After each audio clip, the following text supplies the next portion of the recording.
ঢাকা এয়ারপোর্টে একটি মর্মান্তিক একটি ঘটনা কিন্তু ঘটে গিয়েছে।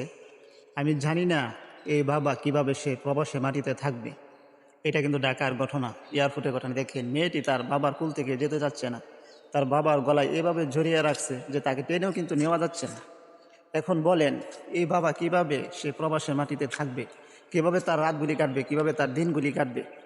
কিভাবে তার দিন যাবে? কিভাবে তার সপ্তাহ যাবে? কিভাবে মাস যাবে? কিভাবে তার বছর যাবে? একবার কি ভেবে দেখেছেন যে একজন প্রবাসী কতটা কষ্ট চাপা রেখে বুকের ভিতরে তারপর বিদেশের মাটিতে পরিশ্রম করে নিজের পরিবারের জন্য, নিজের দেশের জন্য? আমরা কখনোই কিন্তু ভাবি না। দেখেন, এই ভিডিওটা দেখলে যদি আপনি বিবেকমান হয়ে থাকেন, আপনার যদি বিবেক বুদ্ধি বলে কিছু থাকে, তাহলে অবশ্যই আপনারও চোখ দিয়ে পানি চলে আসবে এই ভিডিওটা দেখার পর। যদি আপনি একজন মানুষ হয়ে থাকেন আর আপনার ভিতর যদি মনুষ্যত্ব হয়ে থাকে।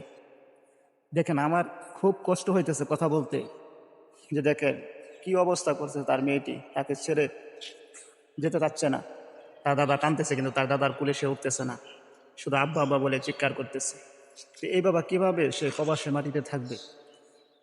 তার কানে তো সবসময় বেজে উঠবে তার মেয়ের সে চিৎকার, সে আর্তনাদগুলি, যে বাবা বাবা বলে যে চিৎকার করতেছে মেয়েটি, সে করুণ কান্নার সুর।